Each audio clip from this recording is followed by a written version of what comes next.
I'm John Gogliettino. I'm Abigail Adams. I'm Bobo Potsner. I'm Nadia Gurwa. And I'm Doris Hanley. Welcome to 30 Minutes.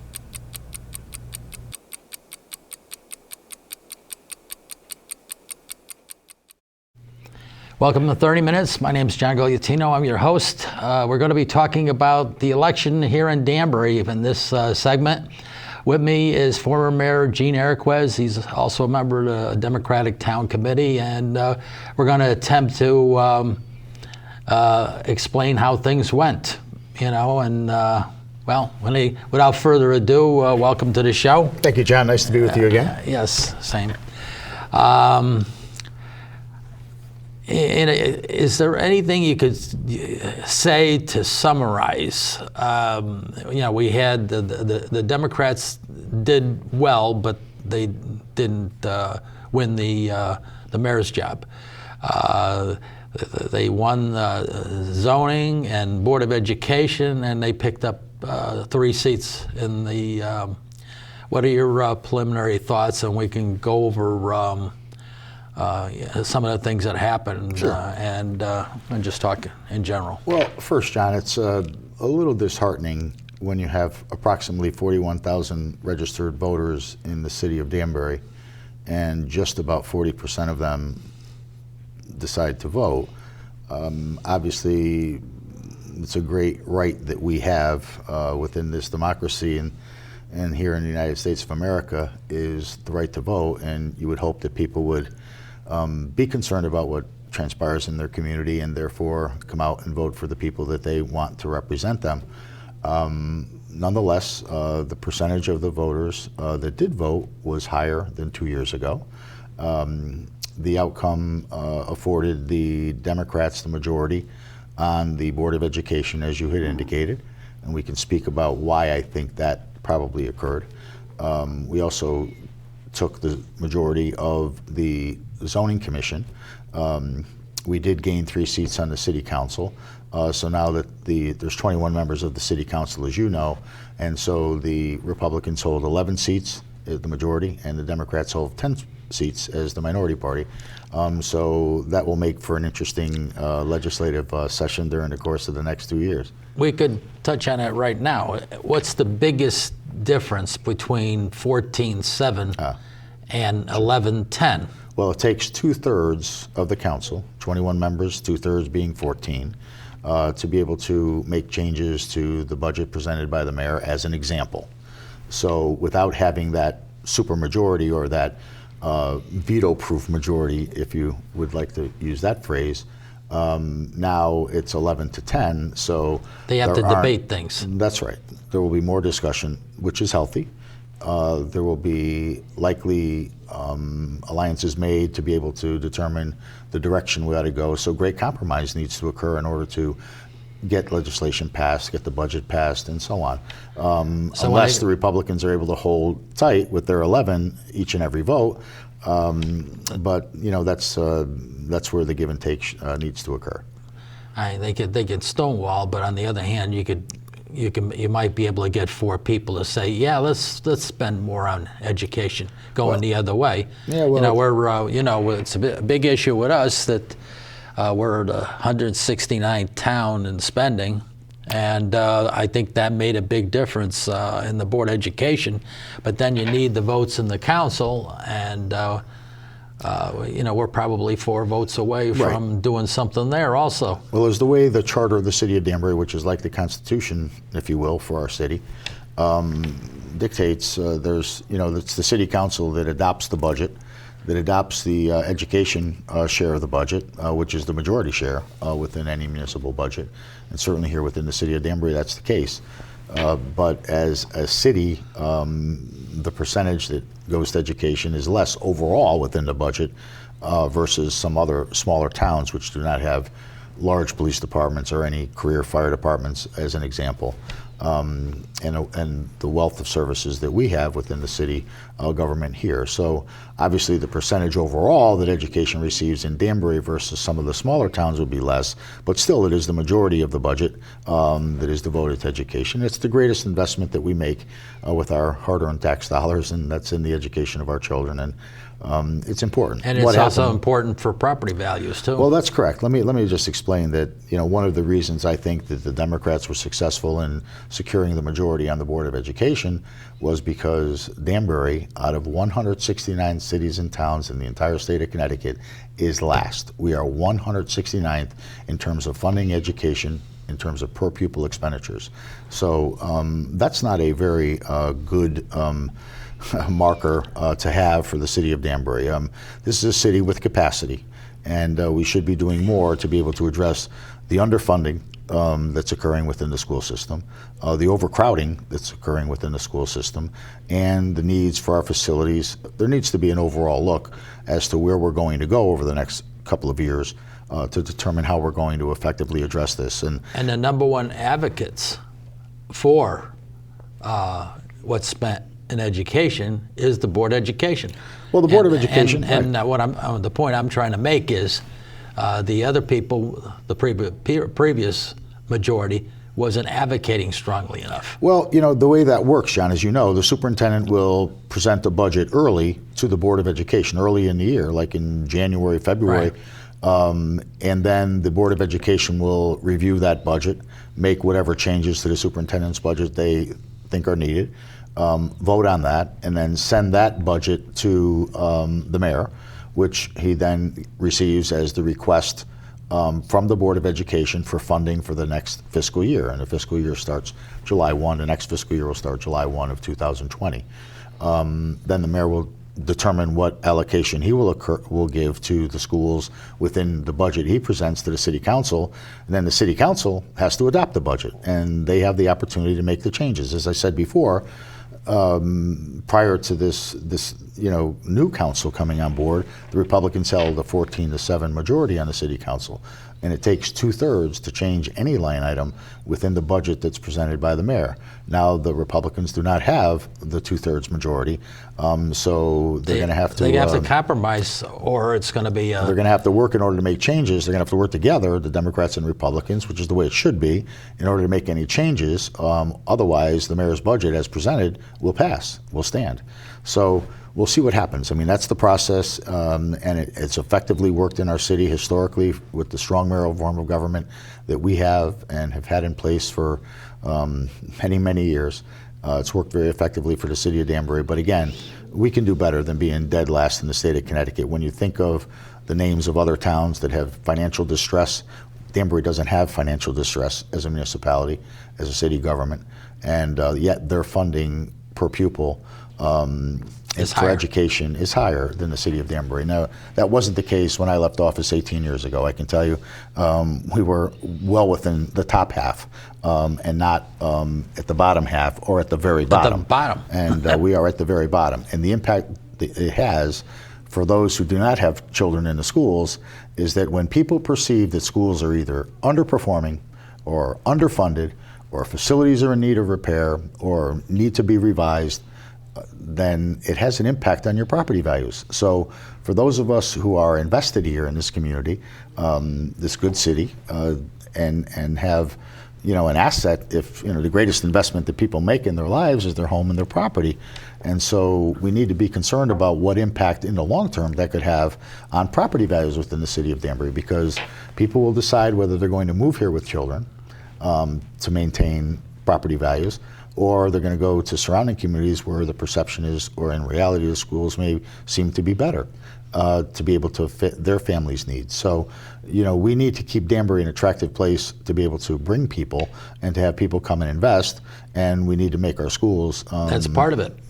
Big part of that. Yeah, because otherwise your people are going to be moving elsewhere, and they're not going to use this as the base. That's and correct. Things go down, not up from there. That's correct. That's like you can argue the downtown issue of fixing it up and being the showcase of the community, but the education is a step above because that affects everybody's property Well, values. that's right, and there's many issues. I mean, they're under that umbrella of quality of life issues. Obviously, education is amongst the top, if not the top, because it's the greatest investment we make with our tax dollars, as I indicated.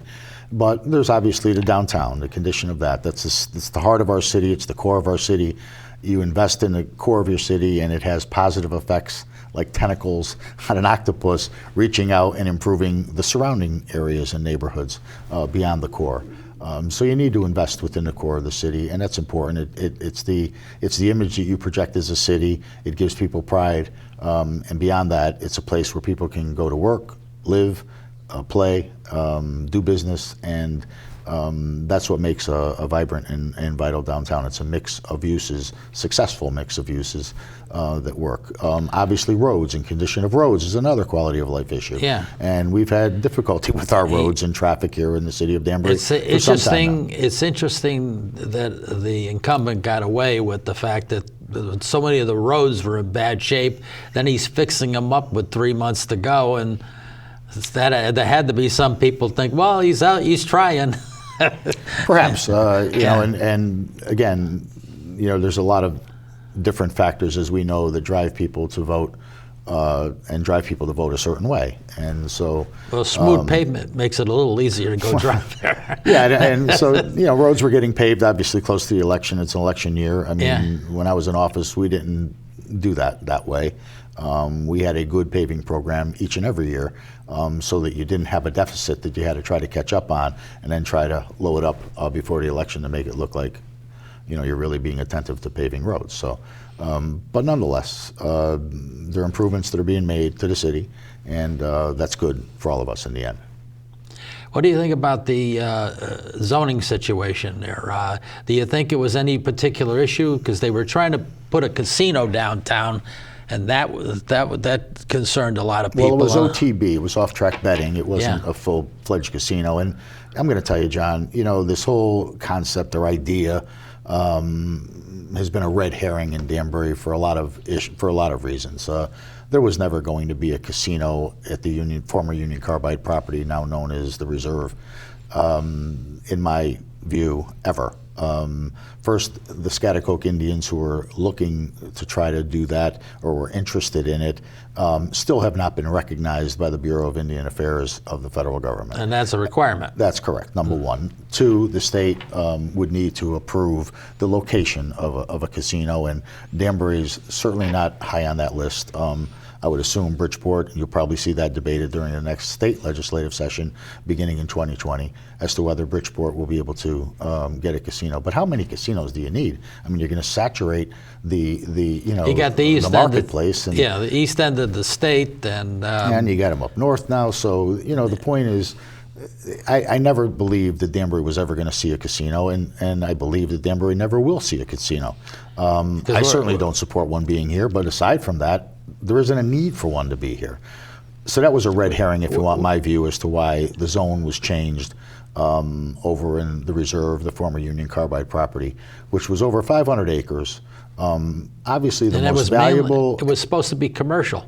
Well, it was zoned for that. It was zoned to be able to allow, you know, corporate development, research and development, a business office center, a business hotel and conference center. That's what the zone allowed within that particular tract of land, which was a very valuable tract of land. It's basically at the junction of 684 and 84. It was the largest tract of land in terms of acreage left available for development in all of Fairfield County. And what's happened here is we've changed the zoning too many times to allow for multiple family development and taking away the opportunity to grow grand list and good quality jobs by encouraging development within your industrial, light industrial, corporate zoned areas. So when many of those zones are changed to allow for multiple family residential development, you're losing the opportunity to develop good quality businesses that are good grand list growers, right? They pay taxes substantially for their furniture, fixtures, equipment, and they provide jobs, and they have a derivative benefit to smaller businesses within the community with whom they do business in order to support theirs. So, and you also have the issue of you bring these condos in. Well, maybe people aren't having 6 kids anymore, but they do have a couple of kids. So you're increasing the obligations of the schools. You know that. Well, and it's a demand on all city services. That's true. For police or fire, for health services, and the vast array, public works services. The vast array of services that the city provides, and any city has to provide, but certainly it has an impact on education without question. So there hasn't been that foresight, in my view, over the last couple of decades, and we need to be focused on that and look at where's the city of Danbury going to be, not just tomorrow, not 2 years from now, not for any political aggrandizement or not for any political advantage, but where's the city of Danbury going to be and what's its opportunities 10 years, 20 years down the road as it relates to, bringing in good small businesses that employ people, that give a good wage, that sustain families and individual living, and that also contribute to the grand list of the city. So the balance between commercial and industrial and residential, commercial industrial on this side, residential on that, needs to be as balanced as it can be within a city so that the burden of having to generate the revenue, the tax revenue, doesn't all fall or greater fall onto the residential tax-paying sector side.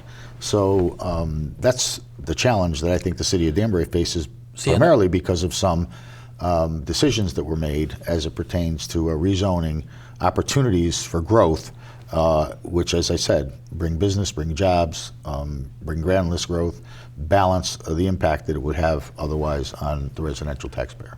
I also think people were thinking, what kind of, like the Mill Plain Road area, that, yes, businesses were brought in, but there wasn't a lot of planning, zoning, in there, because you had it's like 3 businesses in a row that could have had one common driveway with one light, and you got people coming out of 3 different driveways, and there's a lot of traffic problems out there that could have been handled differently if there had been more planning / zoning activity on what was going on. Well, Mill Plain Road needs to be widened.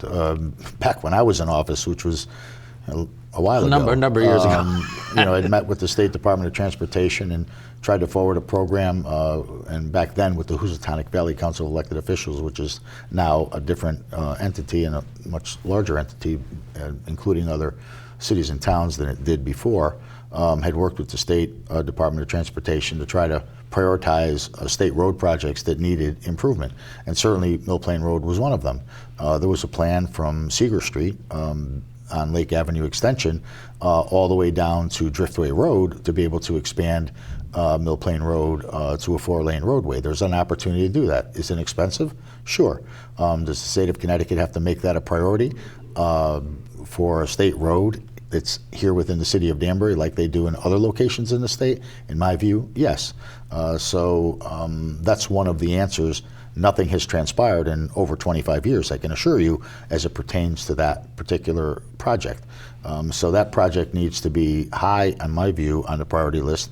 It needs to get funded by the state. Our state legislative delegation needs to advocate for that, as does the administration within the city of Danbury.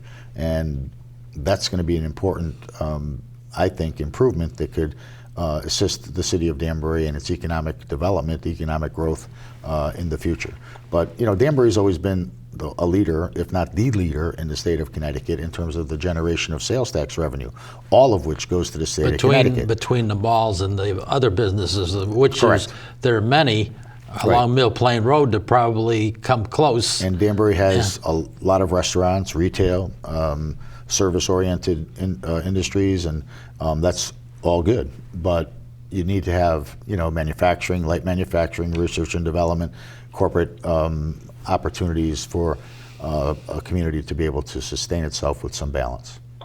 So I think that those issues, the education and this development or lack of proper planning, both contributed to the losses by the Republicans of the Board of Education and Zoning. Well, I think it had. I mean, I had heard from voters and people that I speak with that people were concerned about these developers of residential development, multiple family residential development, getting tax breaks for 7 years. The deferral of assessment, as it's called, it's really a tax break where you only pay taxes on the land and you don't pay $1, depending upon the amount you invest, for up to 7 years of property taxes, which then shifts the burden again to be able to provide services to those developments to the rest of the taxpayers in the city.